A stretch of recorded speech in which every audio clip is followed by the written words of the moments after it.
অন্তর্বর্তীকালীন সরকারের একজন উপদেষ্টাকে আমরা দেখেছি যে ফ্যাসিস্ট গভর্নমেন্টকে, খুনি গভর্নমেন্টকে তারা পুনর্বাসনের জন্য বিভিন্ন বক্তব্য দিচ্ছেন। এই পুনর্বাসন বক্তব্যকে আমরা প্রত্যাখ্যান করেছি। আমাদের এই যে বৈষম্য বিরোধী ছাত্র আন্দোলনের যে ব্যানারটি রয়েছে, এই ব্যানারটির আন্ডারে যতগুলো কর্মসূচি পালন করা হয়েছে, সবগুলো কর্মসূচি কিন্তু ছাত্র নাগরিকের চাহিদার ভিত্তিতে দেওয়া হয়েছে। অপরাধ ট্রাইব্যুনালে খুনি হাসিনাকে প্রধান আসামি করে এবং এই ফ্যাসিজমকে যারা এতদিন পর্যন্ত এই ফ্যাসিজমের যারা বেনিফিশিয়ারি ছিল তাদেরকে আসামি করে আন্তর্জাতিক অপরাধ ট্রাইব্যুনালে মামলা দায়ের করতে হবে। দর্শক, সরকার সরকার হাসিনার পলায়নের মাধ্যমে আমরা মনে করেছিলাম যে বাংলাদেশ স্বাধীন হয়েছেন, বাংলাদেশ একটা শকুনের কাছ থেকে আমরা রক্ষা করতে পেরেছি, কিন্তু না, সেটা আমাদের একটি ভুল ধারণা ছিল। বাংলাদেশ এখনও পুরোপুরি স্বাধীন আমরা করতে পারিনি।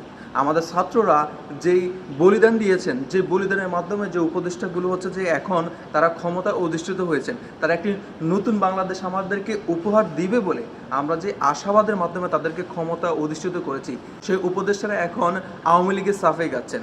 তারা বলতেছেন যে আওয়ামী লীগ নাকি আবার সুসংগঠিত হয়ে আবারও ফিরে আসবেন এবং তারা বাংলাদেশের নির্বাচনে অংশগ্রহণ করবেন। কত বড় স্পর্ধা হলে, কত বড় সাহস হলে তারা যে এই ধরনের কথা বলতে পারেন। বাংলাদেশের হাজারো মায়ের বুক খালি করে, তার নেতাকর্মীদের কথা চিন্তা না করে, তার কর্মী সমর্থকদের কথা চিন্তা না করে পলায়ন করেছেন সেই সরকার নাকি, সেই দলই নাকি বাংলাদেশের ঐতিহ্যবাহী দল। কিন্তু যে বাংলা ছাত্ররা রক্তের মাধ্যমে এই স্বাধীনতা আমাদের জন্য নিয়ে এসেছে, তারা সেটা কোনোভাবেই ছাড় দেবে না। তারা ইতিমধ্যে হুঙ্কার দিয়ে বলেছেন যে বাংলাদেশ আমরা স্বাধীন করেছি, আমাদের রক্তের মাধ্যমে, আমাদের সাধারণ আমজনতা ছাত্রদের আত্মত্যাগের মাধ্যমে এই স্বাধীনতা আমরা অর্জন করেছি এবং তাদেরকে আমরা দায়িত্ব দিয়েছি, এবং যেভাবে আমরা দায়িত্ব দিয়েছি রাষ্ট্র পরিচালনার জন্য, সেভাবে কিন্তু গদি থেকে আমরা তাদেরকে ছুঁড়ে ফেলে দিব। আর এই পুরো বিষয়টি জানতে আমরা একটি ভিডিও দেখে আসি যেখানে ছাত্র নেতারা কঠিন হুঙ্কার দিয়েছেন। তাহলে চলুন দেখে নেই পুরো ভিডিওটি। অন্তর্বর্তীকালীন সরকারের একজন উপদেষ্টাকে আমরা দেখেছি যে ফ্যাসিস্ট গভর্নমেন্টকে, খুনি গভর্নমেন্টকে তারা পুনর্বাসনের জন্য বিভিন্ন বক্তব্য দিচ্ছেন। এই পুনর্বাসন বক্তব্যকে আমরা প্রত্যাখ্যান করেছি। আমাদের এই যে বৈষম্য বিরোধী ছাত্র আন্দোলনের যে ব্যানারটি রয়েছে, এই ব্যানারটির আন্ডারে যতগুলো কর্মসূচি পালন করা হয়েছে, সবগুলো কর্মসূচি কিন্তু ছাত্র নাগরিকের চাহিদার ভিত্তিতে দেওয়া হয়েছে। আমরা দেখেছি আমাদের যে বাংলা ব্লকেট কার্যক্রম, শাটডাউন কার্যক্রম, আমরা দেখেছি যে রিমেম্বারিং দ্য হিরোজ কার্যক্রম, মার্চ ফর জাস্টিস কার্যক্রম, যত ধরনের কার্যক্রম, পরবর্তীতে আমাদের 1 পয়েন্ট মুভমেন্ট, স্বৈরাচার পতনের যে আন্দোলন, সেটি কিন্তু দেখা গিয়েছে কি লং মার্চ যেটি ছিল 5ই অগাস্ট, এই লং মার্চ এগুলি কিন্তু ছাত্রদের, নাগরিকদের, সমাজের সব ক্লাসের মানুষের চাহিদার ভিত্তিতে কিন্তু দেওয়া হয়েছিল। অর্থাৎ সেই জায়গায় আমরা সমন্বয়ক যারা রয়েছি, আমরা সমন্বয়করা শুধুমাত্র সমন্বয় করেছি। আরেকটা জিনিস যদি আপনারা দেখেন, সেখানে আমাদেরকে যখন উঠিয়ে নিয়ে যায় তখন কিন্তু যাত্রাবাড়িতে, উত্তরাতে, বাংলাদেশের বিভিন্ন জায়গায় কিন্তু সমন্বয়ক ছাড়াও কিন্তু আন্দোলন হয়েছে। অর্থাৎ এই আন্দোলনের একটি গুরুত্বপূর্ণ বিষয় হচ্ছে সমন্বয়ক থাকছে কি থাকছে না সেটা মুখ্য না, মুখ্য হচ্ছে যদি নির্যাতন হয় সেখানে নির্যাতনের বিরুদ্ধে ছাত্র নাগরিক দাঁড়িয়ে যাবে। এই ছাত্র নাগরিক যদি চায় যে আমাদের মধ্য থেকে রাজনৈতিক পলিটিক্যাল অ্যাপ্রোচের মধ্য দিয়ে রাষ্ট্র পুনর্গঠন সম্ভব, পলিটিক্যাল অ্যাপ্রোচের মধ্যে দিয়ে রাষ্ট্র সংস্কার করতে হবে, তাদের যদি দাবি থাকে, সেক্ষেত্রে সেটি নিয়ে আমরা পরবর্তীতে ছাত্র নাগরিকের মতামতের ভিত্তিতে আমরা ইতিবাচক সিদ্ধান্ত নেব। অপরাধ ট্রাইব্যুনালে খুনি হাসিনাকে প্রধান আসামি করে এবং এই ফ্যাসিজমকে যারা এতদিন পর্যন্ত এই ফ্যাসিজমের যারা বেনিফিশিয়ারি ছিল তাদেরকে আসামি করে আন্তর্জাতিক অপরাধ ট্রাইব্যুনালে মামলা দায়ের করতে হবে। তৃতীয়ত, মিডিয়া কর্মীদের কাছে আমাদের আহ্বান থাকবে, যারা এই ফ্যাসিস্ট গভর্নমেন্টকে এতদিন পর্যন্ত সার্ভ করেছে, টিকিয়ে রেখেছে, বিভাজনের রাজনীতি বিদ্যমান করে যারা এই ফ্যাসিস্ট গভর্নমেন্টকে সেবা দিয়েছে, তাদের খবর যেন প্রচার করে মানুষকে বিভ্রান্ত করা না হয়, সেই জায়গাতে জনগণ, আমরা মিডিয়া কর্মীদেরকে